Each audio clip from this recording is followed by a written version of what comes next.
Assalamu alaikum viewers. From behalf of your live team, I am here. Today's our topic is banking system in China. The history of banking system in China includes the business of dealing with money and credit transaction in China.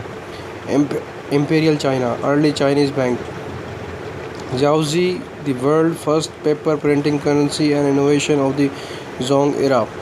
Chinese financial institutions were conducting all major banking functions, including the acceptance of the deposit of the making of loans, issuing note, money exchange, long distance remittance of the money by Song dynasty in 1024. The first paper currency was issued by the state in Xinhao under the Ming dynasty in the 1440. The confidence in the fiat money was so undermined that the China had abandoned the Da Ming Baozi paper money around the 1445. The later Ming and Qing dynasty both regressed to commodity money in response to the single whip tax reformed by the Grand Secretary Zhang Zong in 1959. In 1581, the had made the payment of the taxes to be made in the bulk silver only. This reform had energized the exchange shop businesses. Two major types of early Chinese banking institutions are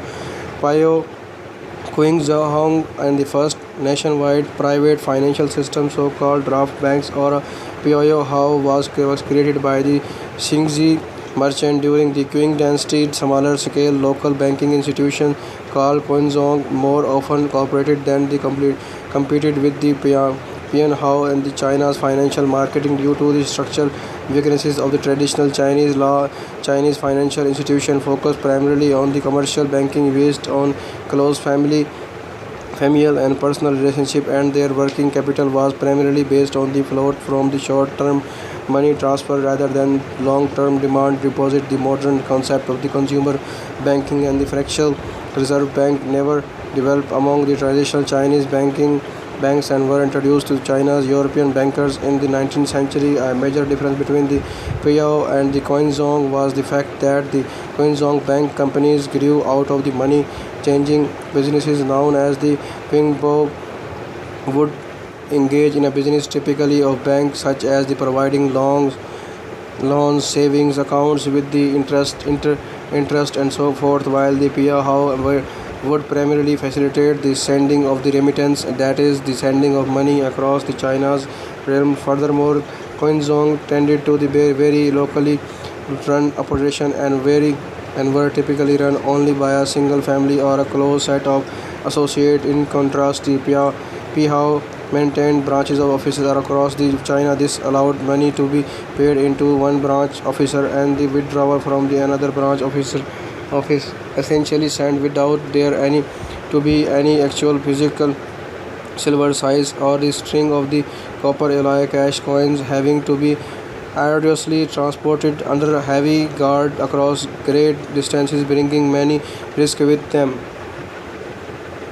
Piahao, Risheng Chang, the first draft bank in China, Royal inscribed the board saying the financial exchanging all over the world in the Ring Xing Jiang Pingyao. An early Chinese banking institution was called the draft bank or the Piao in Chinese, also known as the Shaanxi Bank because they were owned primarily by the Xingxi merchant. The first Piao Chang originated from the Xingshan Dai Company Pingyao in central Xingxi and to deal with the transfer of the large amount of the cash from the one branch to another. The company introduced draft cashable in the company's many branches around China. Although this new method was originally designed for the business's transaction within the Xingjian company, it became so popular that the 1823 the owner gave up the Dai businesses altogether and recognized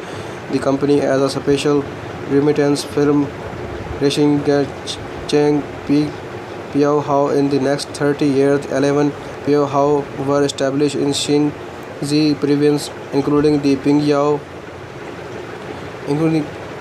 and the neighbor countries of the Qi country, Taigu and UC. By the end of the 19th century, 32 Piao Hao with the 475 branches were in business covering most of the China and the central Xinjiang region becomes the de facto financial centers. King China's all Piahao were organized as a single proprietary or a partnership where the owner carries ultimately liabilities. Their concentration on the interprovincial remittance and later on the conducting government services from the time of the Taiping rebellion when the transportation routes between the capital and the provinces were cut off.